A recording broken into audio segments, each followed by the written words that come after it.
أعوذ بالله من الشيطان الرجيم ولقد كتبنا في الزبور من بعد الذكر أن الأرض يرثها عبادي الصالحون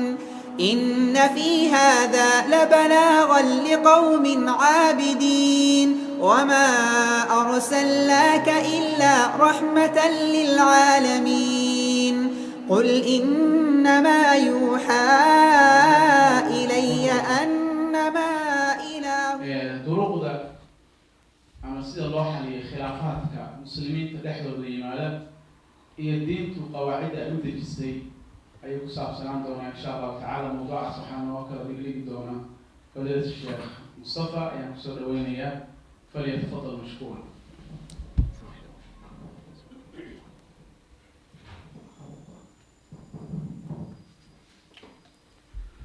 بسم الله الرحمن الرحيم. الحمد لله والصلاة والسلام على رسول الله. اللهم وفقنا لما تحبه وترضاه، وبعد، فالسلام الله عليكم ورحمته وبركاته.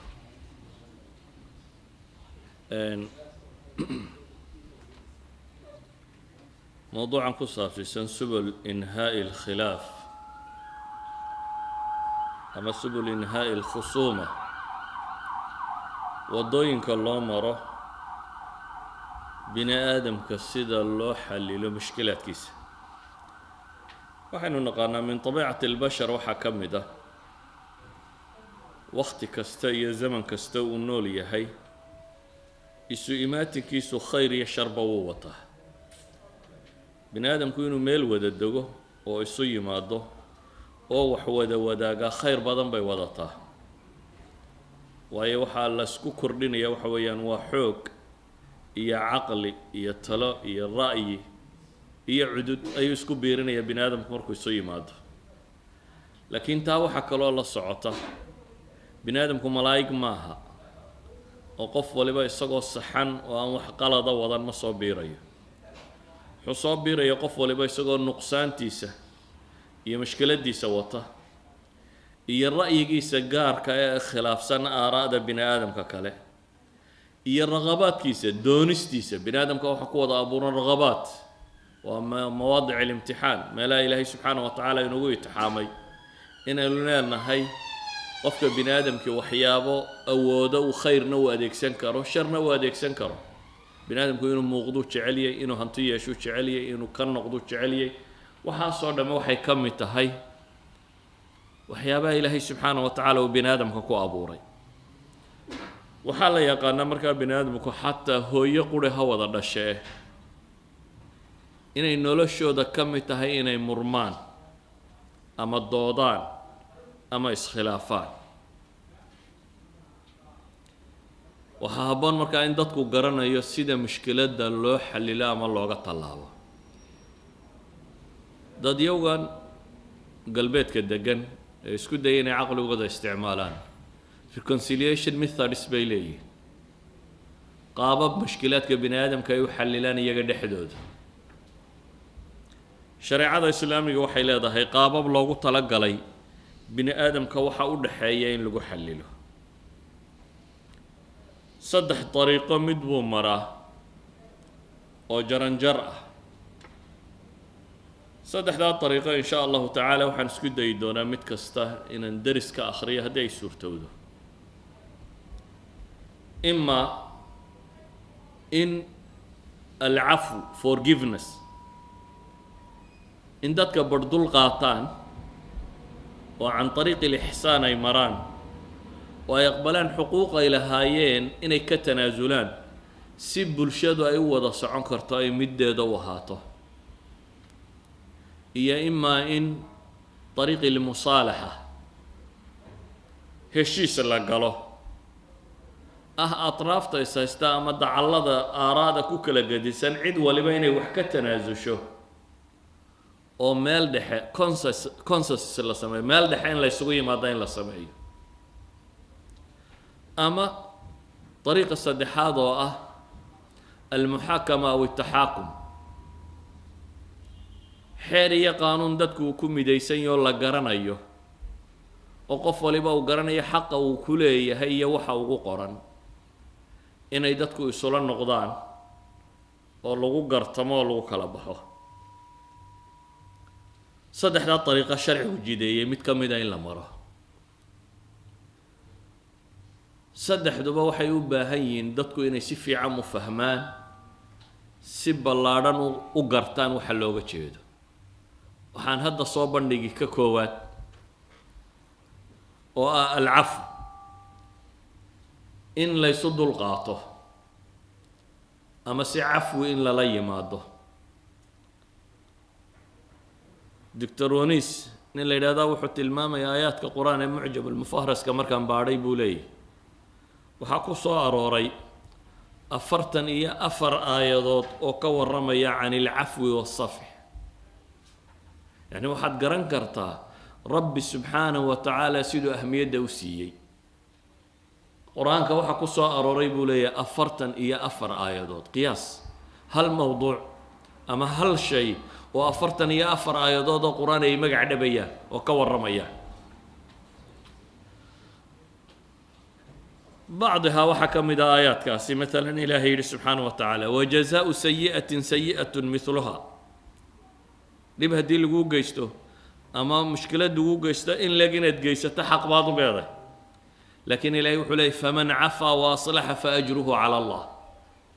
نك لكن عفوي قاطه كأجر كيسو إلهي سبحانه وتعالى ومبكر كيسا هذا إن تبدو خيرا أو تخفوه أو تعفو عن سوء فإن الله كان غفورا رحيما إلهي وحلي سبحانه وتعالى هدا خير موجستان أما قرصتان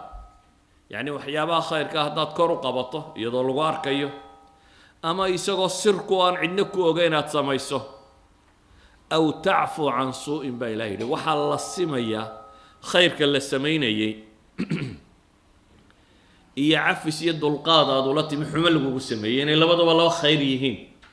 ilaahay markaa wuxuu leeyahay ama inaad xuma lagugu sameeyey aad cafido fa ina allaha kaana gafuuran raxiima fa ina allaha kaana cafuwan qadiira ilaahay subxaanahu wa tacaala waa ku cafwa baa lagu leeyahay min asmaa'ihi lcafwu baaba ka mid ah ilaahay magacyadiisa subxaanahu wa tacaala ka dhaafista badan le inuu yahay ilaahay wuxuu leeyahay subxaanahu wa tacaala ولا تستوي الحسنة ولا السيئة حمها يصمه مص النبى لله سبحانه وتعالى ادفع بالتي هي أحسن يدور نبى ديجا لجو جارسيي جوابت أدوغ أد بحساب تفي عنها النقطة إلى هيلي وأدوغ الدلقات كموتشي أدوغ عفس كموتشي أدوغ حقا كتنازل هداي تاسي دعدبا إلهي لي فإذا الذي بينك وبينه عداوة كأنه ولي حميم أديقا إياكي علاد يدين دحيسي شالي كان دبتو كاغتي مع علاد با يدين دحيسي با لكن قفكو مركو دبكو جيستو جوابته وسوغا يا وحويان دار قوسته هداد عكسي قادة سميستو وناقدو ولي بقودته إلهي وحو tilmaamaya adiga qofka xidhiidhkiina dambe inuu noqon doono kaanahu waliyun xamiim sadiiq saaxiib qofka kuugu dhow buu noqon doonaa qofkii dhibta kuu geystay ee aad ugu abaalgudday wanaag kale ilaahay wuxuu leeyahy waladiina idaa asaabahum albagyu hum yantasiruun muuminiinta iyadoo la sifaynayo ayaa la yidhi waa kuwa dhibtu gardarradu markay hesho wax iska dhiciya وجزاء سيئة سيئة مثلها بالليل حمها حما لك أما إن لك بأبال كيدو يحي لكن إلهي وحليه ولمن صبر وغفر إن ذلك من عزم الأمور بحق الدنبا إلهي كنت المام انت نوا حقاقي لكن ولمن صبر وغفر ننك الصبرة إضافة إن ذلك لمن عزم الأمور بإلهي وأرمها الصريع إلا قوستا كاسبا رب إلهي سبحانه وتعالى نبينا عليه الصلاة والسلام حديث كصحيح مسلم كي له حليه وما زاد الله عبدا بعفو إلا عزة حديث كي النبي دارني إلهي سبحانه وتعالى أضون وغمكر ليو عفو وعفيي عزي يشرف موياني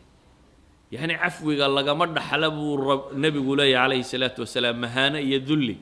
iyo liidnimo maaha ee cafiska waxa wax cafiya nufuusta waaweyn dadka waaweyn ولذلك أيها الإخوة inaad wax cafidaa oo aad wax dhaaftaa arrin fudud maaha marka hore nafta bini aadamka kuma fududa waa wax culus nafta inaad tarbiyaysaa bay u baahantahay inay ka xoog badato cadhadeeda iyo ciilkeeda iyo abuurka ku abuurana ah inay aargudato aargudashadu waa wax bini aadamka ka mid ah noloshiisa caadiga ah qof kastoo bini aadam u xuma loo geystay inuu jidhka isgeliyo oo maskaxda markaaba qaybaha tilmaamaya wax iska dhicigu ay kacaan waa sida normalka ah waa sida caadiga qofka bini aadamkii uu abuuran yahay laakiin waxa lagaga gudbaayo qura qof awoodi kara musaaracati nafsi inuu naftiisa la lagdamo hawadiisa inuu la lagdamo qof awoodi kara xilliga cadhada in caqligu shaqeeyo inta badan bini aadamku markuu cadhoodo caqligu wuu daboolmaa kaanama fulkaana ku qarxay caqligu markuu daboolmana waxaan la filayn baa ka soo burqada gacan iyo afba miday doontaba ha noqotee laakiin ninka ragga ay waxa weeyaan ninka markuu cadhoodo caqligiisu aanu daboolmine weli uu joogo weli qiimayn kara wax afcaasha ka soo fulaysa garan kara hadday hadal tahay waxa uu odhan karo hadday gacan tahay waxa uu geysan karo naftiisa weli kontrooli kara ولذلك أيها الإخوة قفك مؤمن كأه إنه منزلة تنقى دوام منزلة كالرئيسة وأنا منزلة النبي عليه الصلاة والسلام قلت الماميو حوق بدنهم ما أهابوا النبي عليه الصلاة والسلام كمركا اللي قدمه مركيبة وحلا قده يعني كحوق بدن له وأنك مركو عراضة نفتي سحتشين كربو نبي كنت المامي عليه الصلاة والسلام أنت أقوب بدل للنلشة قفكم مركو عراضة قامد وقادا وقلدين أنت أقوب بدل ولذلك ريروه وحي بربران لحدد لعريسيه هي مشكلات كإنسان كهري ما دا أنت أقوب بدل وحي دعان لحدد لعريسيه لكن قفكو هدو يسكت ضيوه مومنت كو عريسينا وحقو أنا بقادا waqtigaad caraysantay inaad wax go'aana qaadan haddaad isku daydo go'aamada goortaad qaadanaysa inuu yahay goor maskaxdaadu ay fayowdahay goor aan dhiiggu kugu karsanayn goor aad eegi karto waxaad samaynaysa maxaa ka ratibmi karaa maxaa ka dhalan karaa haddaad xadkaa gaadhi karto any problem waad solve garayn kartaa mushkilad kasta oo noloshaada ka mid ah waad solve garayn kartaa ولذلك إن ماشى الرجل قاران ونيتهاي أي أحد الصحابة وحولي حديث كبخاري ورينيو واحد مودعين النبي إيجا يبوي عليه الصلاة والسلام وكشة كين النبي يدي كم ده وتلكي أي ديبان ودي جوتشي سكم صحية وهدنا له اللهم اغفر لقومي فإنهم لا يعلمون صورة ذاك صحابي يروح لي واحد مودعين النبي محمد أركيو والنبي كلك شاكينيه oo inta tolkii dhibeen tolkii maxay ku dhibeen uu nabigu geystay waxaad garan kartaa nabigu inaan wax dhiba geysan khayr buu geystay war diinta aqbala war ilaahay ka baqa war noloshiinu wanaag buu sameeyay maxaa loogu abaal guday in wajigiisa dhiig laga keeno markaad wanaag samayso ee radul ficilka ka hor yimaado uu noqdo in wajiga laga dakhro waxa laga yaabaa inaad tidhaahdo ama iska celi ama iska tag لكن منزله كسر رسول النبي غني مريا وحط الماميا إله كوني وحبا قرن ما يعني دم بقوض ضاف كونيجا ككاني أيوه حليا اللهم اغفر لقومي فإنهم لا يعلمون ولذلك بقى قرآنكم مركو الماميا صفات كأهل الجنة الرسمي إلهي مركو الماميا جنة أبرتما عرك يردولك بل عادويي أما كوين جنة أعدت للمتقين كوا إلهي كعب صدى الله وطلق عليه كوا إلهي كعب صدى وكوا صفات با إلهي صوت حي صفات كوا حكم ده محل شاهد كين وقعيناهم والعافين عن الناس با إلهي أهل الجنة جنة اللود ديارية وحكم ده با إلهي سبحانه وتعالى العافين عن الناس تعبير كأوفيرسو العافين عن المؤمنين ما ها آياته ضدك مؤمنك دنبي قوضة دافع آياته حويا العافين عن الناس ضدك الدنبي قوضة عافية قلبك وحد قد بي وقال اسكندعي ما يا إن ادعفي داباك الرون منافق باك واحد قد بي أتقرني سو امتحان أو ضدك كل حجرة إن ادعفي داباك الرون مؤمن إمامك واحد قد بي تادتك عقل يسوي سكيسو يرود الدقدق يسوي إمامك ين لو دل غاطو صحيح كما دو إمامك وهذا الكوكدعو تذكر دم وحلقة يا عقل ودينك سودك تدور شيخي وحباك يرسيها هلا دل غاطو لكن إلهي ما لها أي مضى يم مؤمنين تيكوا والعافين يا إلهي وحلي سبحانه وتعالى والعافين عن الناس وكودتك عافية في سورة الشورى مركا إلهي مؤمنين تصفين أيوه صفات كمؤمنين تأيليين إلهي وحكوت الماما وإذا ما غضبوا هم يغفرون آيات كسورة الشورى كور رمى يدتك مؤمن كأدقم كيس آيات كاستمع داما وحبضنا سلاي شيك محل شاهد كقرآن الماما مؤمنين تصفات كقرآن كوكوت الماما وحاكم ده وإذا ما غضبوا هم يغفرون ودول هداي عروضان با إلهي يدي دتك عافية markay cadhaysan yihiin ee lagu xadgudbo waa dul dadka cafiya markaan cafiga ka warramayo ma qadiya fardiya ba ma arrin ku saabsan afraadda iyo dadka personal ba maya waa qadiya xataa fi alqadaaya السياسية في الأمور الكبرى في الحروب في السياسة الداخلية في السياسة الخارجية انت بكو saabsan وأرين نرش بنا آدم كأردن لطحن ولذلك أي قيادة الرسم جاء مده جامسة وقيادة اللابتوب بلارن إدت كده سكوا ذكرته وقيادة قانون ككل دقين وحي وحكاية رسم نقدام با عقوبها الله مريو ما هو حلو دقدقه ولذلك با إلهي سبحانه وتعالى أمثل القيادات والنبي محمد عليه الصلاة والسلام وأمده قامين يا رسول النبي أي إلهي وحكوي خذ العفو وأمر بالعرف وأعرض عن الجاهلين يا ربي وحكوي عليه الصلاة والسلام نبي محمد خذ العفو سبحانه وتعالى بقى النبي يقول عليه الصلاة والسلام خذ العفو قاضب إلهي لي سبحانه وتعالى عفسك أرمها قلنا عفسك قاضب وأمر بالعرف سمهنا ضد كفر وأعرض عن الجاهلين بإلهي لي وحما قرطبه هديك وحد قدباننا كتش يسوون سكناف دقال كي مسلمين تقلين أحد لعضاء السمايين بركم إذا مسلمين تي وحي سببتي إن مسلمين تي اللي تشبيه يجوا جوشة بركي هرا لها أي مسلمين تي تشبه شبكة سيوحو قاري حد نبي عليه الصلاة والسلام داوعية بدني سو قارا نو صلاة وفردي كنت كده داوعية دي سو قاري حدو برتي ومدح كوفية دي دقالة دي وكوسي تي لبنا دا يكاقشو حد الكها برشة شبان حدو بورتي يريد يدبو قرشة حال دقالكو سمايين وفولي كري وايو وسحابي وفرستو إنو كتل لابي النبي عليه الصلاة والسلام يعني النبي قال نبتي سو قاردي حتى رقي دفاعي سقال إنو النبي قال لا تاقن مدمد انت بحين تضبا لقى تخلصي تضبا قوبتي اللي قد لي أنصارها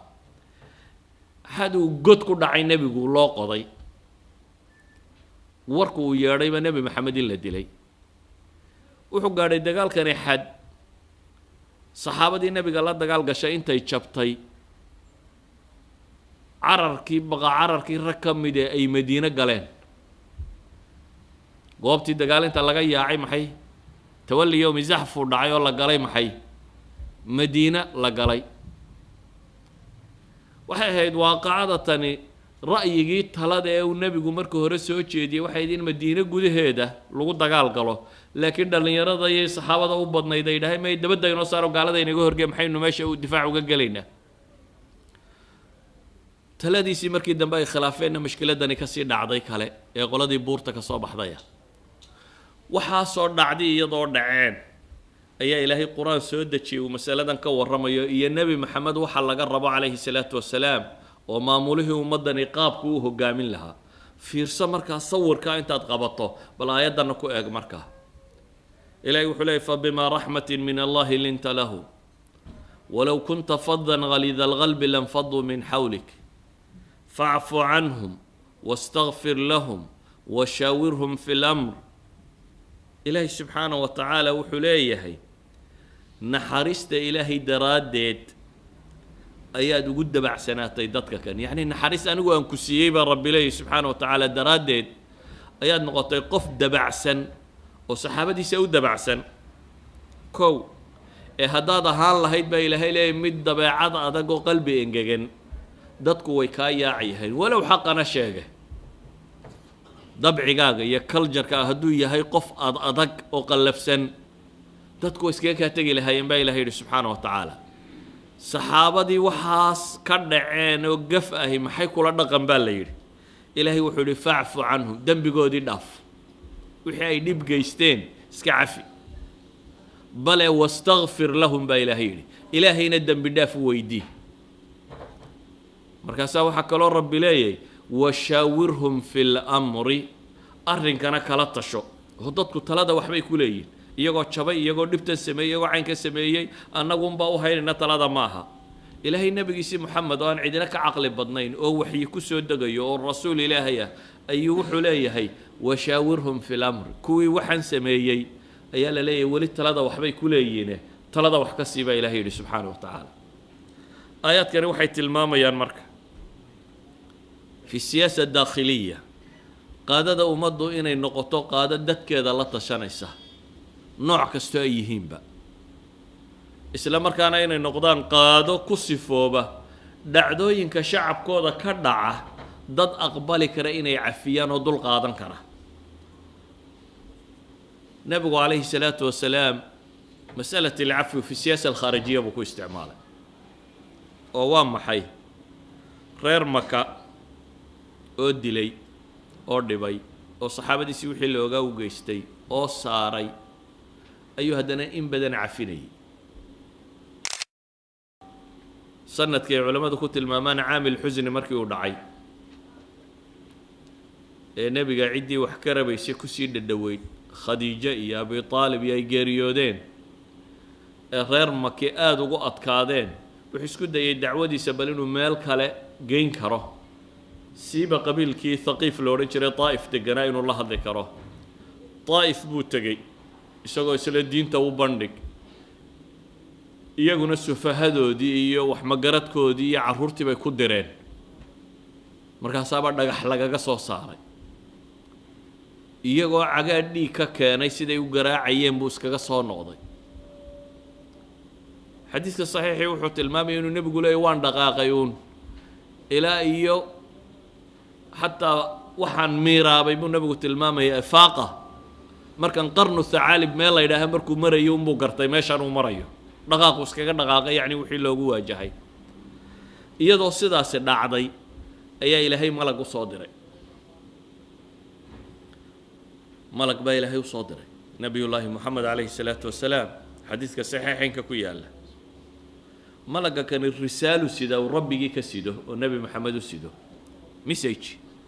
risaaladani maxay sheegaysaa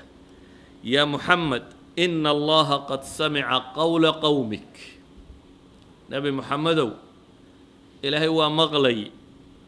warkii ay tolkaa ku yidhaahdeen wixii lagugu jawaabay waa la maqlay aniguna waxaan ahay buu yidhi wa ana malaku ljibaal aniguna boqor malagga malaa'igta yacni malagga u xil saaran arrimaha buuraha ayaan ahay waqad bacahanii rabbii ilayk rabbi baana ii kaa soo diray nebi maxamed malag baa u yimi ilaahay ka yimi oo malagga qadaayadka jibaalka buuraha ku saabsana wuxuu leeyahay ilaahay baa ii kaa soo diray waxaana la ii kaa soo diray inaan adiga amar kaa qaato maanta ah lita'muranii bimaa shi't waxa aad i amarto inaan sameeyo ee famaa shi'ta maxaad rabtaa in shi'ta atbaqtu calayhim ilakhshabayn haddaad nebi maxamedow doonayso reer maka labada buurooda hereeraha ka xiga waa ku daboolayaa tambuuraha rujiyo maka wada buura waa aragteen tambuuraha kor u qaadaa baan ku daboolayaa reer maka wantaha amruhum muxuu sameeyey nabiyullaahi muxamed intaanad eegin wuxuu sameeyey waxaad eegtaa mowqifka uu taagnaa siduu xarajka u ahaa iyadoo maka laga saaray oo wixii oo dhiba loo geystay meeshii kale uu sidhi tag iyadoo laga soo eriyey oo waxaasoo dhiba loo soo geystay mowqifka mahmuumka uu yahay ee dhibtu saa ugu badan tahay buu nebi maxamed taagan yahay calayhi salaatu wasalaam umamna inuu hogaamiyaa buu rabaa risaalena wuu xambaarsan yahay wuxuu yidhi qaala bal arjuu an yukhrija allahu min aslaabihim man yacbud allaha waxda laa yushriku bihi shaya may waxba yaan loo geysan buu nebi maxamed leeyay waa gaalo gaaladaa hala daaya buu leeyay weli waxaan ka rajo qabaa dhabarkooda in ilaahay iga siiyo kuwo diintan u gargaare adu waxaan u malaynayaa dad in lagu saare daaya haddii lagu odhan lahaa waa gaalo inaad odhan lahay 10 buurood ha lagu dhufto laba daaye saxa kaa maaha nabiyullaahi moxamed calayhi salaatu wasalaam ilaahay wuxuu inoo tilmaamaya isagoo mowqifkaa taagana waxaasoo dhibi haystaan waayo danta koowaad ee uu socda maaha dad in la laayo ama gaal inuu dhinto maaha danta koowaad ee u socda waa in risaaladani dadka gaadho inay dadkani wax fahmaan waxaynu garan karnaa reer maka oo aan odhan karo 21 sannadood bay dagaal kula jireen nabiyullaahi moxamed calayhi salaatu wasalaam mid cad iyo mid qarsoomba 13 sannadood markay ku cadaadinayeen markuu baxay ee iskaga tegay ka hijroodana kamay hadhina dagaal bay ku wadeen 8 sannadood bay dagaal ku wadeen 6 sannadood bay dagaal ku wadeen sanadkii 19aad bay heshiiskii sulxul xudaybiya la galeen sulxul xudaybiya haddana heshiiskii buriyeen ay isaga la galeen nabiga calayhi salaatu wasalaam kadib buu nabigu isagoo duulimaada maka yimi waa isagoo 19 sannadood lala dagaalamayay oo heshiis la galay oo waliba heshiiska iyaga u buriyay heshiiska sulxul xudaybiya la yaqaanay bunuda adag ku jirtay oo iyagu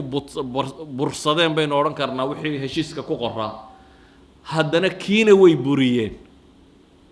intaasoo goor isagoo u cudur daaray oo halka ay arrintu taagan tahay ayuu ciidan isagoo wata maka soo galay muxuu ku sameeyey marka weli nebigu inuu ummad dhisaa buu doonayaa dadkan inay diinta soo galaan buu doonayaa hadafkiisa koowaad ma aha in gaal la xaaqo oo la laayo hadafkiisa koowaad waa inay diintani guulaysato dadkan buu weli rajo ka qabaa iyagoo gaalo ah intuu isugu yeedhay buu wuxuu yidhi maxaa filaysaan maanta inaan yeelayo way ogyihiin wixii ay geysteen way ogyihiin in hadda laga xoog batay waa baryootan taladoodu markaa qadiyo istictaafa iyo baaba iyagu beri hore gooyeen bay bilaabeen akhun kariim wabna akhun kariim hadduu akh kariima yahay maxaa magaalada looga saaray hadduu ibnu akh kariim yahay markay ansaari u hiilisay maxaa looga daba tegayey ee intaasoo sannadood loo weerarayay maanta laakiin waa afgobaadsi afkaa lagu macaanaystay waxaa la leeyahay akhun kariim wabnu akhun kariim walaal fiican iyo in adeer fiican baatay weli rajaanu kaa qabnaa wuxuu nabigu ku yidhi calayhi salaatu wasalaam ahlu siira warkay soo arooriyaane ah iska socda waa madax bannaantiine amase qowlkii nebiyullaahi yuusuf laa tasriiba calaykum alyowm yakfiru allahu lakum maanta canaani korkiinna ma aha ee iska dhaqaaqaa lagu yidhi dhaqanka cafwiga ah baa wuxuu keenay inay reer qureysheed dib u islaamaan dhaqankaa iyagoo wixii la ogyay sameeyey idfac bilatii hiya axsan buu nebigu kula dhaqma markuu ka gacan sarreeye ka xoog batay muu gumaadin oo muu odhan waa nimankii wixii sameeyey dhaqankaa cafwiga uu cafiyaa wuxuu keensaday inay diinta dib u qaataan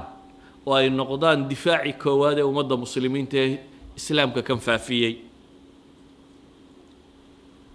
waxay leenahay qadiyadda cafwigu maanta qadaayaadka ay dadkani u yaqaaneen alkhiyaana alcudmaa buu xataa nebigu kula dhaqma qaar ka mid ah oo naftiisa isaga ku saabsan ma hayno taariikhda duwalka waxaa nebi maxamed ku dhaqmay wax u dhadhow cid ku dhaqantay oo maxaa ka mid ah نبي الله محمد عليه الصلاة والسلام حديث كبخاري كسار رسول الماميو دقال لي قالين وصار نقضين دبتنا ميل دوحة بي صحابة دي سود دقين يدو للدالين هي dhirtaa lagu kala faafay geed weyn oo hadh leh baa nabiga looga tagay calayhi salaatu wasalaam inuu yaro seexdo saxaabadiina dhirta kale ay seexdeen nabigoo geedkii iska hurda ayaa nin reer miyii soo dhex maray gaaladii oo daba soco muslimkii soo dhex maray oo ku socda nebi maxamed calayhi salaatu wasalaam nebi maxamed seeftiisii iyo geedka sudan buu la soo daadegay dabeetana galkuu ka saaray intuu isla dul taagay nebigu buu wuxuu ku yidhi man yamnacanii mink nebi maxamed wuxuu indhaha kala qaaday calayhi salaatu wasalaam iyadoo seeftiisii nin gaali gacanta ay ugu jirto isna uu jiifo aan waxba gacantiisa ku jirin gaalkiina uu leeyahay man yamnacanii mink yaa iga kaa dhicin maanta nebigu calayhi salaatu wasalaam ilaahay baa ballan hore u qaaday oo ah wallahu yacsimuka min annaas dabeetana wuxuu ugu jawaabay allah ilaahay baa iga kaa dhicin waa ku celiyay ninkii seeftii waa gilgilo wuxuu leeyahay man yamnacanii mink dabeetana nebigu wuxuu leeyahay calayhi salaatu wasalaam ilaahay baa iga kaa dhicin riwaayadda saxiix waxay leedahay seeftii buu galka iskaga celiyey riwaayad kalena waxay sheegayaan inuu kurbadayba ay seeftii ka dhacday ayan kaanat nebigaa isna seeftii qaatay calayhi salaatu wasalaam روايات غير الصحيحين كصار وحي شيء يا النبي ونينو يري ومن يمنعني منك هذا أنا جانا يا كاردعين هذا ده يسوي إلهنا مرة بسنين يسوي برية يا وحلي كن خير آخذ كن سيفقاتك خير بدن نغ إسكي يعفي يعني بولي نبي محمد عليه الصلاة والسلام إسكو دي دلبل وسميي حبوا مو قبصانين الصحابة دي با صوكها كعدي وي مادين ninkii iyo nabiga la fadhiyo wuxuu dhaarigay ninkan waxana dhex maray ma maqasheen waa maxay bay yiraahdeen qisadii buu nabigu u sheegay ninkan inaga hurdu seefta ila baxo saasa dhacday markuu yidhi iyaga ka celinay ilaahay baan yidhi markaan anigu qaatayna iska kay cafi buu bilaabay ana waa cafiyay buu yidhi nabigu calayhi salaatu wasalaam cidina waxuma qabsanin bal kuwaasi seef bay ku tijaabiyeen qaar qaab kale isku dayay inay dilaan baa jira oo nabigu iska cafiyay imaam al-bukhari baa wuxuu soo aroorinaya baab uu bixiyay baab idha ghadara al-mushrikuuna bil-muslimiina hal yu'fa anhum baab wuxuu yahay buu yidhi halka kani gaaladu haddii ay khiyaamayso muslimiinta ma la cafinaya markaasuu wuxuu ku keenay maxay xadiidkii yahuudda khaybar dagaalkii yahuuddu markuu dhacay kadib nabigu calayhi salaatu wasalaam uu nimankan ka gacan sarreeyey ayay yahuudi waxay isku dayday inay qaab kale nebi maxamed u dilaan oo ah in la sumeeyo dii dagaalkii la iskaga celin kari waayey dee dagaalku yaryaraysi male qaab kaleba waa loo geli karaa in laga takhalluso dabeetana neef adhiya baa loo soo shiilay sun baa lagu soo daray waa loo keenay halkuu jeceliyey baa la yidhi waxay yidhaahdeen diraaca dhudhunkuu jeceliyo halkii baa loogu sii badiyey markuu hilibkii goostay uu dhudhunkiis kor u qaaday ayaa loo waxyooday nebiga calayhi salaatu wasalaam ama uu afkaba geliyey baa loo waxyooday inay subaysantay deetana uu iska tufay yuhuud buu yeedhay ijmacuu ilaya man kaana haahunaa min alyahuud wixii meelahan joogay yuhuuda bal isugu yeedha buu yidhi waa loo yeedhay markay yimaadeen buu wuxuu yidhi haddaan wax idin weydiiyo run ma ii sheegaysaan yuhuuday muu odhan gumaada qoladii mu'aamarada dejisay wuxuu nabigu ku leeyahay war haddaan wax idin weydiiyo ma iga jawaabaysaan haa bay yidhaahdeen run ma ii sheegaysaan buu yidhi haddaan wax idin weydiiyo haa bay yidhaahdeen wuxuu nabigu ku yidhi calayhi salaatu wasalaam man abuukum yaa aabihiina yaa ku abtirsataan waxay yidhahdeen fulaan magac bay sheegeen wuxuu nabigu yidhi bal kadabtum bal abuukum fulaan ayuu nabigu yidhi waa beentiine reer hebel baa tihin ma tihidin hebelkaa sheeganaysaa markaase waxay idhahdeen run baad sheegtay waa ku been sheegnee kaa aad sheegtay baanu ku abtirsannaa markaasi wuxuu nabigu ku yidhi waa run ma ii sheegaysaan haddaan wax idin weydiiyo waxay idhahdeen dee haddaanu been sheegnaba waad garan doontaa sidaad iminkaba u garataye waadna weydiin kartaa wuxuu ku yidhi man ahlu naar naarta ayaa gelaya buu nebigu ku yidhi markaasay waxay yidhaahdeen annagaa in yar gelayna dabeetana idinkaa nooga dambaynaya yahuudi waxay rumaysan yahay afartankii cashe ay debiga caabudeen iyo waxaa un iyaga la naarayo laakiin dadka kalea markaa gelaya iyagu markay ka soo baxaan afartanka casho waxay yidhahdeen annagaa in yar gelayna laakiin idinkaa nooga dambaynaya markaasuu nebigu wuxuu ku yidhi calayhi salaatu wasalaam ikhsa'uu fiiha wallaahi laa nukhlifukum fiiha abada ku hooge ilaah baan ku dhaartay inaanan idinka dambaynayn buu nebigu ku yidhi calayhi salaatu wasalaam war haddaan wax idin weydiiyo run ma ii sheegaysaan buu ku yidhi waxay idhaahdeen haa abalqaasimo wuxuu nebigu ku yidhi war neefkan adhiga ay soo samayseen sun ma ku darteen neefkan ma sumayseen markaasay yidhaahdeen nacam haa sunta waa ku darra wuxuu yidhi maxaa ugu darteen maxaa idinku kalifay waxay idhahdeen waxaanu rabnay haddaad beenaalo tahayna inaanu kaa raaxaysanno dee haddaad nebi tahayna kollayba waa lagu sheegi lahaa yani waa si ay uga baxsadaan uun laakiin iyagu waxay isku dayeen muxaawala inay nebi maxamed dilaan calayhi salaatu wasalaam idan nebi moxamed calayhi salaatu wasalaam dagaal badheedha oo lagu soo qaaday dil badheedhoo la isku dayay wuu cafiyey kuwii 19 sano la dagaalamayay intuu yimi wuu cafiyey kuwii sumeeyey intuu yimi buu cafiyey kuwan uu cafinaya ma aha muslimiin oo fiirso siyaasad khaarijiya baan ka warramaya kuwan uu cafinaya ma aha muslimiin waa yahuud iyo mushrikiya alcarab weeyaan ma aha dad muslimiina kama warramayno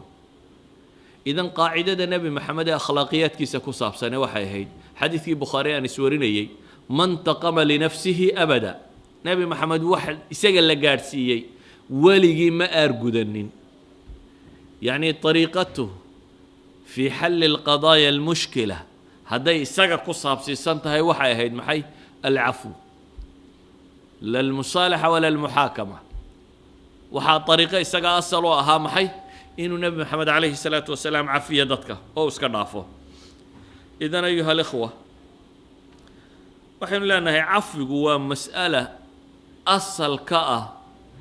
reconciliation methodska ama qaabka mushkilaadka loo xallilo oo ugu horeysa baan leenahay saddexda dariiqo ee ay dadka muslimiinta loo jeedayo inay maraan waxa ugu horeeya masalat alcaf oo ah qadaayaadka fardiga ah iyo qadaayaadka siyaasiga ah iyo qadaayaadka dowladda fi siyaasa alkhaarijiya ku saabsan iyo qadaayaadka siyaasiga ummadda fi siyaasa daakhiliya ku saabsan intaba waa lagu xallin karaa mushkilaadkooda in la iscafiyo bale nebigu calayhi salaatu wasalaam wuxuu ina baraya ama qur-aankaba ilaahay wuxuu inoogu waxyooday bini aadamka maxaa ugu adaga kala gaadha waxaa ugu adaga kala gaadha waa dil socankaa maaha ilaahay wuxuu inooga warramayaa fii suurati albaqara marka dilku dhaco waxyaabaha furan maxaa ka mid ah dilka sharcigu wuxuu ka waajib yeelay maxay alqisaas alqawad socankaa maaha qofka in qofka loo soo qabto laakiin soomaalidu waxay u fahamtay qofka marka la soo qabto in la dilo qofka loo dilaa shareecada bay leeyihiin shareecadu sidaa maaha shareecadu waxa weeyaan in qofka loo soo qabto laakiin isaga khiyaaraadka la weydiiyo marka ciddii dembiga loo geystay khiyaarka la weydiiyo oo khiyaarka maxaa ka mid ah waxaa ka mid ah inuu odhan karo ha lay qisaaso soo qofkaygii ma dilin ha loo dilo waxaa khiyaaraadka ka mid ah inuu yidhaahdo ha la sii daayo oo waan cafiye saa culamada badh ku tageen oo aan waxba weydiin waxaa khiyaaraadka ka mid ah inuu tanaasulo la yidhaahdo dilka ha laga daayo laakiin compensation ha lay siiyo mag baan qaadanaya oo boqolu yar yahay iyo wixii ka sarreeya lagu heshiiyo mag ayaan qaadanaya laakiin waxaan ogolahay maxay inaan la dilin ilaahay qur-aanka wuxuu leeyahay iyadoo arrintaa laga warramayo faman cufiya lahu min akhiihi shay فاتباع بالمعروف وأداء إليه بإحسان فمن عفي له من أخيه شيء فمن عفي له ننكي لوردا فمن أخيه دلكي ولالكي يعني وحلة المامية ولا لماذا إن أنا يولقوا إن حتى يدو دل داعي ولا لماذا ضدك مسلمين إن أنا يولقوا إن يدو دل داعي ننكا لقى عفية بالليا هي دلكي ولالكي وجيستي وحكم ده ها فاتباع بالمعروف فعلى العافي اتباع إليه بالمعروف قفك وحعفيي وحكركي سسارا مركا إنه كان كود دبقة لسي معروفة هادو مقادنا يسير رسمي معروفة سماء كيل عفيينا وحكركي سا وأداء إليه بإحسان كيل عفيينا إنه وحي لقى عفيي مكتي وسكبحيه ذلك تخفيف من ربكم بإلهين يعني آيات القرآن وحي تلماميسا ديقو إنه كمد يهي وحتى سوهس كلي كرا مسألة العفو دلك يديقو إنه كمد يهي وحي دادك مسلمين تكو حليلي كران إنه يسعفيان وحا قرآن كوينا بريا وحلالية وحديق حتى كوهسية نفت اللي سوغيستو وكتبنا عليهم فيها أن النفس بالنفس والعين بالعين والأنف بالأنف والأذن بالأذن والسن بالسن والجروح قصاص كسوا شرعي لي وحل يدي مركا فمن تصدق به فهو كفارة له فمن تصدق نك صدقة دايستا محو صدقة دايسانيا وحي لو جيستي أي فمن عفا نك أقبله dhegtii laga gooyay inaan dheg loo gooynina yidhaha iska sii daaya dilkii loo geystay inaan waxba loo dilina yidhaha iska sii daaya ama aqbala inuu qaato compensation mag inuu qaato diya inuu qaato oo ka tanaasulo maxay qisaasta uu ka tanaasulo fahuwa waxa la yidhi kaasi faman tasaddaqa fahuwa kafaaratu lah isagay dambi dhaafutay kafaara liljani ayay u tahay oo waa laga cafinaya ولذلك بقى أنس بن مالك وحو سو أرورينيا حديث أبو داود النسائي ابن ماجه بس سو صارين شيخ الألباني الصحيح كنت الماميو قال ما رأيت النبي صلى الله عليه وآله وسلم رفع إليه شيء من قصاص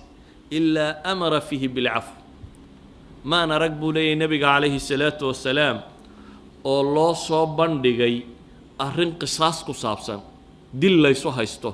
ama qisaas kaloo la isu haysto oo nabiga loo keenay ilaa iyo marka hore wuxuu codsaday war hal iscafiyo qofkii wax loo geystay inuu wax cafiyo ayuu nabigu kaleey salaatu wasalaam codsaday yani waxaan leenahay muranka dhaca turuqa lagu xalilo waxa u horeeya طريقة العفو han noqdo dil han noqdo isku day dil han noqdo qadiyad siyaasiya han noqdo siyaasa kharijiya han noqdo siyaasa daakhiliya han noqdo cadow iyo muslim wax u dhaxeeya han noqdo gaal iyo muslim wax u dhaxeeya yahuud iyo muslim mushrik iyo muslim han noqdo muslimiin dhexdeeda intaba waxaynu tusaale ka keenay quraanka ah iyo sunnada saxiixa nabiga kaleey salaatu wasalaam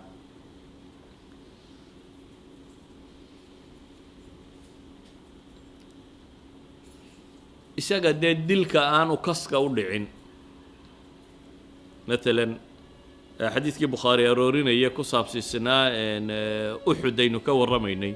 أحد مركي شيطان كو إبليس باقيلي مسلمين تبا اسكوتشي ستي وقت بعد دعي قيادة الرايد السلامي قاعد دونتي أو نكي ودي للدلي أو ضدك مسلمين تايسكرين وين أو يجوا استلين حذيفة بن اليمان أو دواني يمي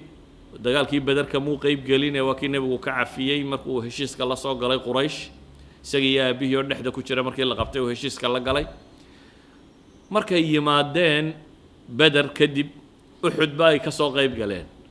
aabihii oo aan la garanaynin ayaa la mooday mushrikiinta inuu ka mid yahay seefta lagu boobay iyadoo aabihii seefta lagu bilaabay buu arkay xudayfa markaasuu qayliyay abi isagoo leh عيدي ومدق تاجينا وحال اللي سيدوا قال كيون ليس دلي ودقال كي سعودي أبيه ماشي بالقول حدلي أبيه حذيفة اليمان وحقول انتي محي دقال كيو حد وحانو كل انتي قعنت مسلمين تا حذيفة مركو أركي أبيه ولا قد تخلصي أيوه حيري أبي فقتلوه بيد هذا قال حذيفة غفر الله لكم حذيفة مركز بوح مسلمين تكويري وأيضا عفي إلهي الدم بيجينا هالضعف وعفي دلك به بل أحاديث قاربات الماما ينان حذيفة كزول بقية خير لهذا السبب واستمر ذلك الخير بقية يعني أحاديث وحي كسار أرتي إن أنو قد سببت الدراد دي أنو يقول زولين حذيفة بقية خير. أيها الإخوة، هدين قضايات كسياسية كورني، قضايات كدلك كورني، قضايات كسكية بلشنا وحين وقرن كرنين كسو أرورتي. إينا دور دعدان تلمامو. كو دعداد كوادا يدن كفلين وحويان حادثة دي كسو أرورتي. أبي بكر إيو إنان كيها برودة كتير دا الشيء. أبي بكر إنان تردالي عائشة رضي الله عنهما واتبين أبورت كمنافقين تو أي كشيغين أي لهدين نمبا لبايدي بين أبورت كامركي أي شيغين وفافي وركي مركو مقالة مدينة كفافي صحابة دي ركم دو اسكا داعادة أي رنمودي خبركي مركو فافي نبي ونو كهد لوايي ويا نبي محمد عليه الصلاة والسلام هي صحابة والغو اتحامي مسألة بالبان وحي كسو دقين مسألة كورمية وركي والله شاقي هل بلو كامل بان مقالدو وركا يسلق وحيسي وحي يوسمدا كيمو كورمية أنا نوشرين بشي قده هذا واحد دعضي ركم ده صحابة دي إني قضية دتان رنمودين دبتنا دت كفافية بيكمل نقدين سدح قف بالو آدية سدح ذا قف وحكم ده الصحابي اللي هذا مصطح بن أثاث مصطح أبي بكر وقرابه ومصطح هو يدي أبي بكر بها بروداقه مصطح فقرة دي مهاجرين تسو هجرتو كمدي يسقي هو يدي بعلماء وحيدان وحا نفقيا أبي بكر باسيو بيليا مركا مصطح صدح شيء بلو داقا أبي بكر إنay qaraaba yihiin inuu Abi Bakar gacan iyo yad ku leeyo uu beeliyo iyaynu danin muslimo yahay oo muslimiintii saxaabada meesha joogay kamida inta midna may dhicina way ka hoos baxdayo mistax wuxuu ku biiray dadkii warka sheegayay Abi Bakar rahmatullahi alayhi nin mawaqif adagna uu ahaan jiray waa mid kale nin carakulul buu xaruuriya Abi Bakar qisaskiisa hadaad akhrido masaa'il badan baad la kulmi doonto xaruurinimadiisa tilmaamaysa أبي بكر وعروضي مركو عروضينا لكن ووقف عند الشرع سقوا عريسا هدنا شرعي كما حد قد بينين مركو عروضي وحقوا أنصدي مستحينو يسكدر كيو وحدا ما أنو سينين بيل كيسونو قوسته نكا إسلام نما يقول حرمين واي قرابة حرمين واي كان حرمين واي أبي بكر عردي وحي قارسي سينو يلاهدا نكا وحبا دمسين ما يان كلا تقنون إنا كلا كحيه إلهي بقرآن سودة شيء قضية كورما يا مركا أبي بكر إلهي قرآن كم حكوا لي سبحانه وتعالى وليعفوا وليسفحوا ولا يأتلوا أولو الفضل والسعة إلهي وحولي إياي دارنن كواني معدا السي إني مساكين تي مهاجرين توحسيان إياي كدارنن با إلهي ما حي هيالان وليعفوا وليصفحوا با إلهي هعفيانو هكتشيستان أوايو ألا تحبون أن يغفر الله لكم با إله إليه أدقون ساك إم مساد إلهي كو قفته سومالي والبا انت تقفص ما يسد هدنا هدون إلهي قعبا مهوس لكتدو مثل هذا يا رب إله الدنب جاي هوريا كي والد كي برداف مالي والبا باين لاني مر هدادو قوشا هينا ديقا ذنوب تادياد إلهي ويدي ستين ودافو وحا هبون إنا دقبشو محي إن أدونا دتك عفيده إذا ما حين قرن كرنا قضايا المجتمع إن يتهي وحل وحلله وحين كسوكو بيننا أوران كرنا نبي الله يوسف محو مشكلة دي كحلله يدو يسيق قد لقول ردي أو حبس قلي أو حيار دي بصامري يسيقو ولالكي وينا مركي قضايات كانوا لقوا الماء وسكتة يدان وأباه يكون نقول مايو يسيقو ولالكي ريركي بابا أي مشكلة دو قبصتين محو كحلله عفة اللسان والعفو إنه عرب كيسا إلاليه ويجو هرتي سكاعي تما يوله هدو كنيري وحداي فقد سرق أخو له من قبله سقى مدح بيعينك كليه يجو شلي قد كردي أو ما أنت مدحي هيبه هدنا هرتي سوحي كليه يجو عن قرنين يوسف بقى توجه هانشري ويوسف كيلا هضليان إلهي وحلاي حتى عرب كيسو كإلاليين وماغو نفطه سوحو كيري إذن كان كشربضان وحا يوسف الشيخيسان بل مركو إلهي هدي علينا يوحو كحش هاضي إنه الشيخو قد كي يكون ردين أو حشاقي شالكي وقلي ilaahay baan ku mahadinayaa anna jeelkayga keenay idinna baadiya idinka keenay muu odhanin anna jeelka iga soo saaray idinna baadiya idinka keenay waayo jeelka hadduu godka sheego walaaladii buu ka cabsaday inuu xagtin ku abuuro idan carabkiisuu ilaaliyey waanu cafiyey laa tathriiba calaykum alyawm buu ku yidhi waxaa ku filan qadaayaadka kan in layna faray inaynu xataa qadaaya alusra guriga inaynu mushkilaadka guriga ku xallilno maxay مسألة العفو إلهي وحول يا أيها الذين آمنوا إن من أزواجكم وأولادكم عدوا لكم فاحذروهم وإن تعفوا وتصفحوا وتغفروا فإن الله غفور رحيم مشكلة دقوري وحا كعفي سام كحل شامبال لي إن هدو القاضي يعفس موجسة لكن هذا صلاة الله ترسطون ما أنت يدب قيسة طبعا على مضحوك وبورمه مشكلة دلو تأكل مايو لكن هذا هدو القاضي تعفي دريرك وشرية ولذلك بقى إلهي سبحانه وتعالى وحينا بريا مركز رير كدبتي سوق أدك توا قرمة ووقتك الله يسفر صومها وقتك فرينك وقاد بقى إلهي لي هذا هوين تفرطان وإن طلقتموهن من قبل أن تبصوهن وقد فرضتم لهن فريضة فنصف ما فرضتم إلا أن يعفون أو يعفو الذي بيده عقدة النكاح بقى إلهي ومركز قد يدوق أدك مركز فريتان كتشوغ إنك يا قبردو أنت سوء عرض لك لا تجيو إلهي وحولاي هديك قبرات فرطه حاس هدات فرطه إيادو آند أتجن لكن شرعي أو الله مقعابي المهر waxay kugu leedahay meherkaa badhkii laakiin ilaa an yacfuuna aw yacfuwa aladii biyadihi cuqdatu nikaax baa ilaha yidhi labadii dhanba ilaha waada inay iyagu dumarku cafiyaan mooyaane hadday tidhahdo war meherna ay siina iska tag oo ay cafido laha lxaq cagsiguna waa sax hadduu ninku idhahna waxba ha nusnusayne wixiiba waa kana qaado waa ku siiyey nuska siiyo ka badan siiyo falahu lxaq ilaahay markay mashkiladda ugu adkayd buu wuxuu tilmaamayaa in lagu xallilo maxay masalat alcafwi inaan la ilaabin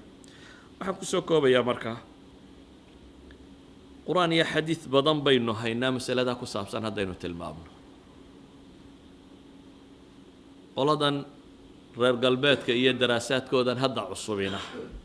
qolada psychologiga waxay gaadheen hadda amraadda ugu tirada badan le inay sababaha keena ka mid yihiin cadhadu markay xada dhaafto waxay idhahdaan cafisku psychologically qofku markuu wax cafiyo ama dadka cafiska badan leh waa dadka ugu badan bay yidhaahdaane xanuunada wadna xanuunka la yidhaahdo iyo xanuuno badan oo kaloo maskaxda bini aadamka ku dhaca ka nabad qaba bay yidhaahdeen waa dadka cafisku dhaca walidaalika ayaa jaamacaddan leeds ustaad cilmi nafs ay ku tilmaamo Kate Hart wuxuu sameeyey iclaan uu samaynayo uu dowraad litadriib alcaf inuu sameeyo dowrado uu soo bandhigayo lagu dadka tababaraya qaabka cafiska loo sameeyo inuu qofku wax cafiyo oo ugu yeedhayo dadkaasi inay ka xoroobayaan daqdu dam iyo amraad alquluub buu leeyahay high blood pressure-ka iyo xanuunada wadnaha ku dhacaad ka xoroobaysaan buu leeyahay haddaa qabshaan dowraadkiisa 70 qof baa isqoray bay leeyihiin oo raba inay bartaan waxaan u malaynayaa inay dowraadka Kate Hartna aydan u baahnayn wax kalena inaydan u baahnayn inuu dib ugu noqono kitaabka iyo sunnada mas'alada tanna waxaan leeyahay ninka Soomaaliga ahi ummadda Ilaahoo dhan wuu kaga awleysay inuu mas'aladan barto waayo Soomaalidu waa dadka qura markay cadhoodaan waxay doonaan ba sameeyaa ayay ka mid yihiin waxaynu u baahannahay inaynu markaa baranno guriga inaynu cafi kula dhaqmi karno bulshada kula dhaqmi karno mujtamaca weyn kula dhaqmi karno siyaasadda kagala dhaqmi karno qabaa'ilka kaga dhaqmi karno baranno inay ka mid tahay siyaabaha bulshada loo ururiyo ee dib loogu midayo wasala allahuma cala nabiyi muxamedi wcala alihi wasaxbihi wasalam alxamdu lilahi rabbi alcaalamiin جزاه الله خيرا الشيخ مصطفى حاج اسماعيل الهي سبحانه وتعالى كلمات كاس معركه وناكسن نو شيغي waxaan rajaynayaa ilaahay inuu aad noogu anfaco runtii muxaadaraadka midda ka dambayso way ka qiimo badnaanaysaa wayna kasii adkaanaysaa wayna kasii macluumaad badan tahay marka iyagaana ismasaxa marka waxaa fiicnaan lahayd isan usan u noqonin cilmigan iyo juhdigan inuusan hadal noqon waxaa fiicnaan lahayd dadku in ay weeleeyaan ama ay noqoteeyaan noqodka muhiimka ah ilaahay ha nagu anfaco waxaan ku dhex jirnaa weli oo bartanka kaga jirnaa barnaamijkeenii maanta ciwaankiisu ahaa yasiru walaa tucasiru wabashiru walaa tunafiru محاضرة الوقت بقى أنت عنه قلنا. أعوذ بالله من الشيطان الرجيم. ولقد كتبنا في الزبور من بعد الذكر أن الأرض يرثها عبادي الصالحون إن في هذا لبلاغا لقوم عابدين وما أرسلناك إلا رحمة للعالمين. قل إن